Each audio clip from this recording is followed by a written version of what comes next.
Всем привет! Обзор самых интересных транспортных новостей за последние 2 недели уже здесь.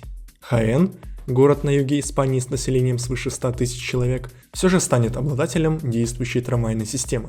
Трамвайную линию длиной почти 5 километров в городе построили за 2 года. В 2011 году провели пробный запуск. Однако впоследствии выяснилось, что нормальной работе трамвая мешают финансовые вопросы и организационные проблемы, и линию закрыли.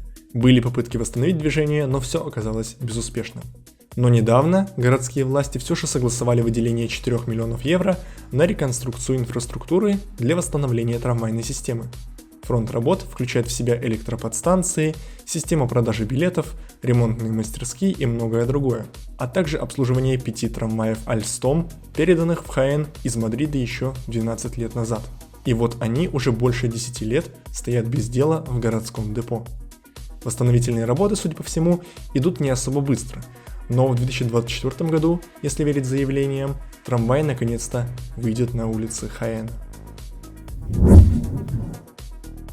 Власти Лондона снова активизировались в плане контрактов на поставку электроэнергии для городского метро из возобновляемых источников. Речь про энергию ветряных или солнечных электростанций. Проект стартовал еще в прошлом году, но немного задержался из-за нестабильности на рынке энергоносителей.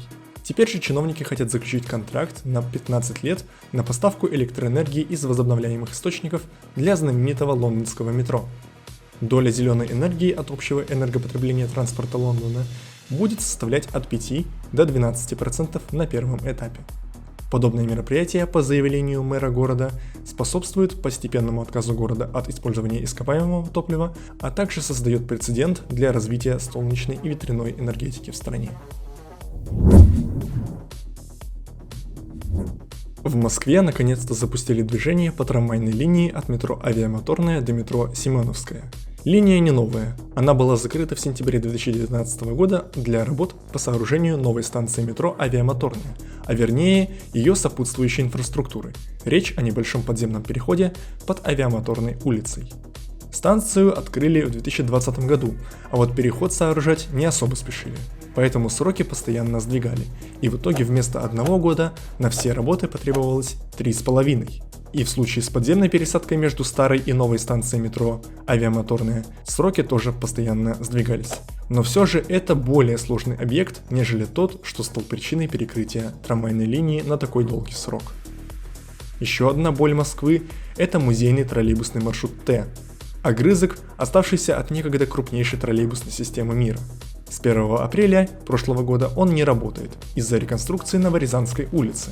Работы завершились осенью 2022 года, а вот восстановление троллейбусной инфраструктуры почему-то занимает неимоверно много времени, и теперь новый срок открытия движения летом нынешнего года. Маршрут Т, несмотря на то, что он до сих пор не вернулся в строй, уже превратили в фон для пиара. Чиновники заявляют, что по музейному маршруту запустят отреставрированный троллейбус ЗИУ-5.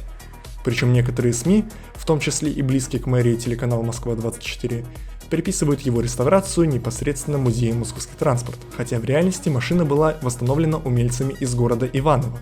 Причем восстанавливать троллейбус нужно было после бережного хранения в запасниках упомянутого выше музея. Про музей «Московский транспорт» и все его прелести у меня есть отдельное видео, которое вы можете найти в подсказках к данному ролику.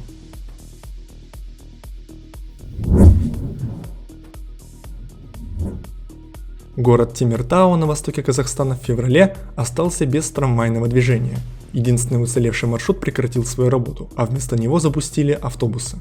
Трамвайная линия соединяет город с металлургическим комбинатом, и трамвай сильно зависит от желаний владельца промышленного производства. Как заявляют власти, остановка трамвайного движения связана с плачевным техническим состоянием вагонов и инфраструктуры, поэтому потребуется провести полное обследование системы для оценки стоимости ее модернизации. Закрывать трамвай полностью вроде не планируют. Персонал продолжает работать и получать зарплату. Несколько лет назад вокруг трамвайного хозяйства Темиртау уже сгущались тучи. Тогда работники предприятия предпочли выразить свое недовольство. Сейчас же судьба трамвая снова висит на волоске. Дочерняя фирма DB Regiobus немецкого железнодорожного перевозчика Deutsche Bahn закупает 60 автобусов у португальской фирмы Caetano. Автобусы работают на водороде. Топливные элементы разработаны компанией Toyota в сотрудничестве с данным автобусным производителем из Португалии. 12-метровые водородные автобусы имеют преимущество как перед дизельными собратьями, так и перед электробусами. Водород дешевле дизельного топлива. Запас хода у водородных автобусов больше, чем у большинства электробусов. При этом на заправку водородом уходит гораздо меньше времени, чем на подзарядку батарей. Заказанные 60 автобусов обладают запасом хода до 350 км зимой и до 550 км в летний период. Поставка всей партии должна быть завершена к 2026 году. Однако водородные автобусы подходят далеко не всем. Немецкий Висбаден получил колоссальные проблемы после поломки водородной заправочной станции. В итоге 10 поставленных в город водородных автобусов Каэтана теперь отставлены от работы. Ведется дискуссия по поводу дальнейшей судьбы данных транспортных средств. В то же время в Висбадене есть крупный парк электрических автобусов, и именно на его развитие, скорее всего, будут делать упор власти в ближайшее время. Сейчас электробусов в городе уже больше 100 штук. Другой немецкий город, Дуйсбург, только начинает прорабатывать сценарии по массовому внедрению водородных автобусов вместо дизельных. Вопросов пока очень много, в том числе и по поводу заправочных станций. На этом у меня все. Большое спасибо за просмотр.